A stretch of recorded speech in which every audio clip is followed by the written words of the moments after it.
Refinding the Soul. When I had the vision of the flood in October of the year 1913, it happened at a time that was significant for me as a man. At that time, in the 40th year of my life, I had achieved everything that I had wished for myself. I had achieved honor, power, wealth, knowledge, and every human happiness. Then my desire for the increase of these trappings ceased. The desire ebbed from me, and horror came over me. The vision of the flood seized me, and I felt the spirit of the depths, but I did not understand him. Yet he drove me on with unbearable inner longing, and I said, "My soul, where are you? Do you hear me? I speak, I call you. Are you there? I have returned. I am here again. I have shaken the dust off of all the lands from my feet, and I have come to you. I am with you. After long years of long wandering, I have come to you again. Should I tell you everything I have seen, experienced, and drunk in? Or do you not want to hear about the noise of life in the world? But one thing you must know. The one thing I have learned is that one must live this life. This life is the way, the long sought after way to the unfathomable, which we call divine. There is no other way. All other ways are false paths. I found the right way. It led me to you, to my soul. I return, tempered and purified. Do you still know me? How long the separation lasted. Everything has become so different. And how did I find you? How strange my journey was. What words should I use to tell you on what twisted paths a good star has guided me to you? Give me your hand, my almost forgotten soul.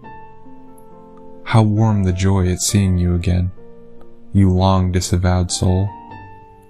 Life has led me back to you. Let us thank the life I have lived for all the happy and all the sad hours.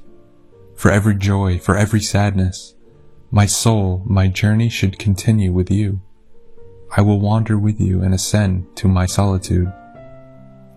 The spirit of the depths forced me to say this, and at the same time to undergo it again myself, since I had not expected it then. I still labored misguidedly under the spirit of this time, and thought differently about the human soul. I thought and spoke much of the soul. I knew many learned words for her. I had judged her and turned her into a scientific object. I did not consider that my soul cannot be the object of my judgment and knowledge. Much more are my judgment and knowledge the objects of my soul. Therefore the spirit of the depths forced me to speak to my soul, to call upon her as a living and self-existing being. I had to become aware that I had lost my soul. From this we learn how the spirit of the depths considers the soul. He sees her as a living and a self-existing being, and with this he contradicts the spirit of this time for whom the soul is a thing dependent on man, which lets herself be judged and arranged, and whose circumference we can grasp. I had to accept that what I had previously called my soul was not at all my soul, but a dead system. Hence I had to speak to my soul as to something far off and unknown, which did not exist through me, but through whom I existed. He whose desires turns away from outer things reaches the place of the soul.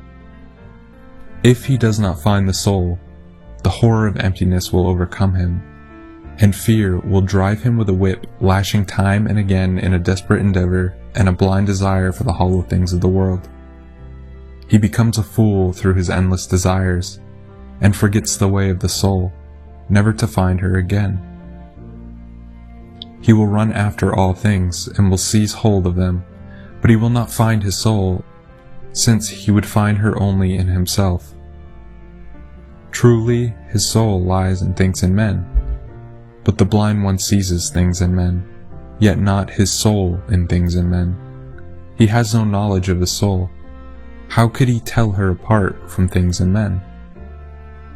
He could find his soul in desire itself, but not in the objects of desire. If he possessed his desire, and his desire did not possess him, he would lay a hand on his soul, since his desire is the image and expression of his soul. If we possess the image of a thing, we possess half the thing. The image of the world is half the world. He who possesses the world but not its image possesses only half the world, since his soul is poor and has nothing. The wealth of the soul exists in images. He who possesses the image of the world possesses half the world, even if his humanity is poor and owns nothing. But hunger makes the soul into a beast that devours the unbearable and is poisoned by it. My friends, it is wise to nourish the soul, otherwise you will breed dragons and devils in your heart.